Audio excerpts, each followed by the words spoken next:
Hello ladies and gentlemen, my name is Chris Bowser. I work with the Hudson River Estuary Program and the National Estuarine Research Reserve. And first of all, we want to thank you all for participating in Day in the Life of the Hudson and Harbor 2018.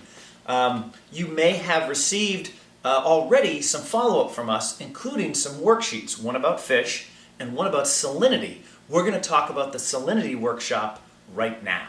So first of all, a little basic intro on salinity. If we have our Hudson River estuary right here, okay, sort of our rough little estuary, and at one end of our estuary we've got Albany and the Federal Dam at Troy, and then at the other end of our estuary we've got lovely New York City, okay. So within that estuary we've got waters that are mixing together.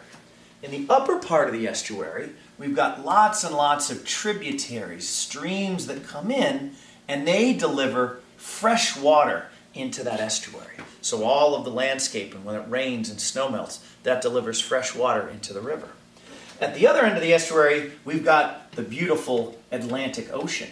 And that Atlantic Ocean and the tides there push salt water up the Hudson River estuary, so that we have this mixture of fresh water and salt water.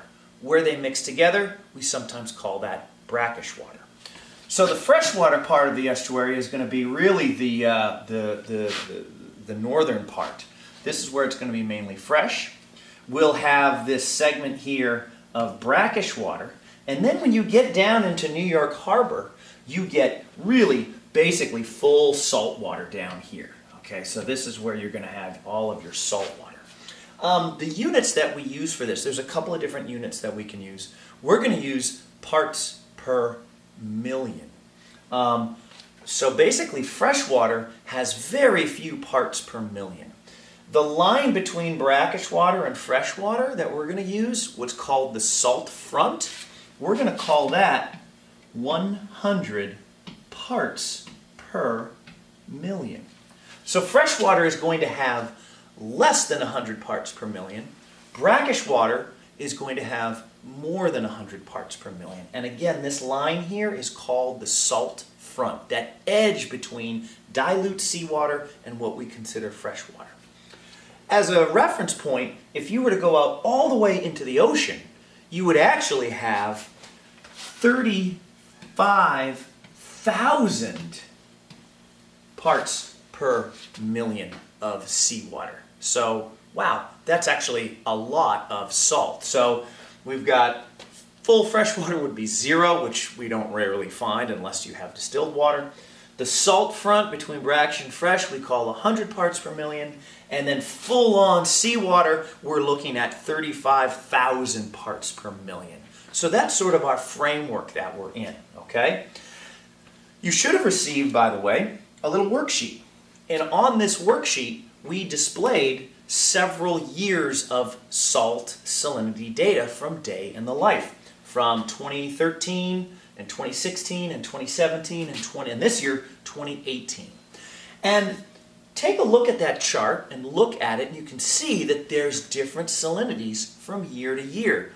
The Hudson River estuary and New York Harbor are very dynamic places that are changing all the time. So, in this worksheet, we actually ask you 4 different questions about this table, about the salinity values that are here. What I'd like you to do is actually pause this video in a second and go over those questions, either as a group or individually or however you would like it, but take a minute, look at those questions and see if you can answer those 4 questions based on the table that we presented. And after you pause this and hit play again, we'll go over the answers. So, go ahead and hit pause. I'll be here whenever you're ready.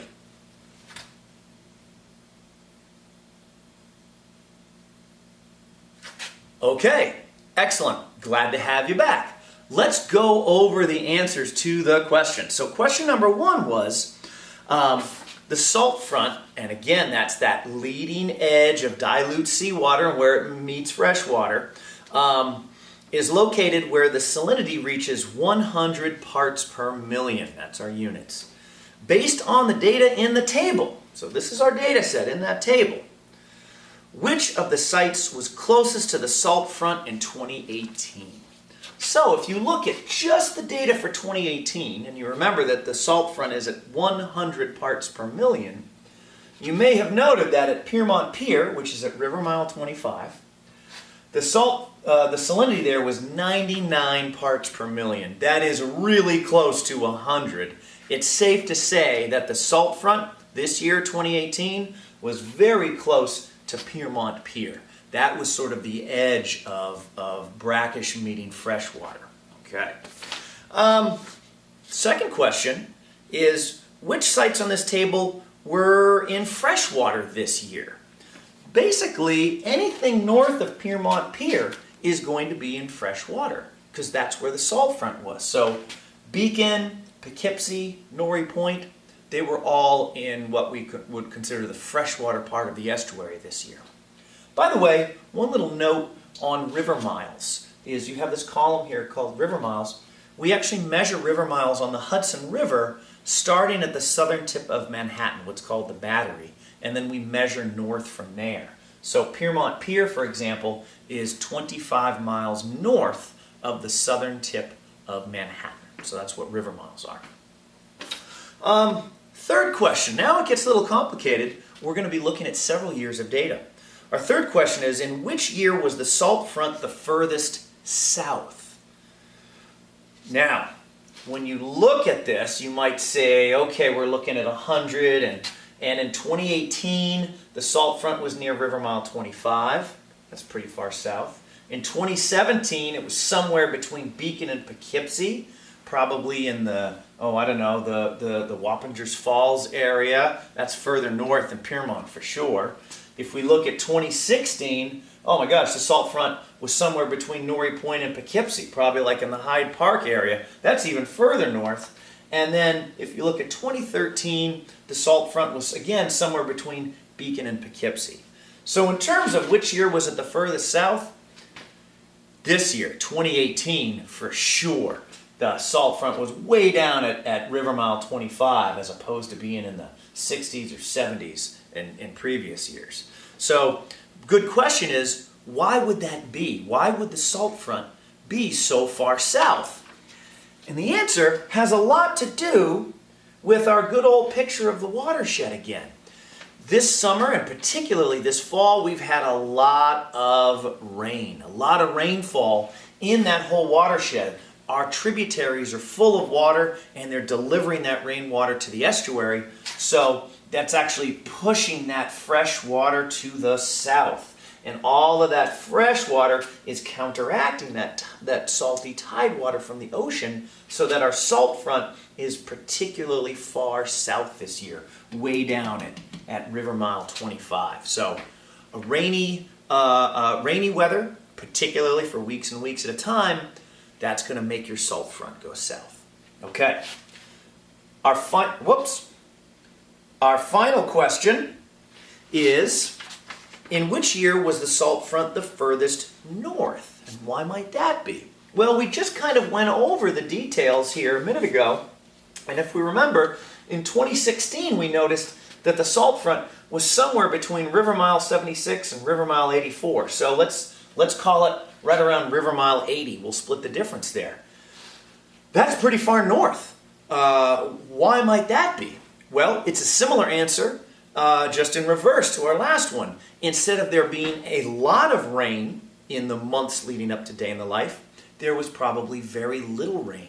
And without a lot of fresh water in the tributaries to send that salt front south, instead, that ocean seawater and that tides over time push that salt front to the north.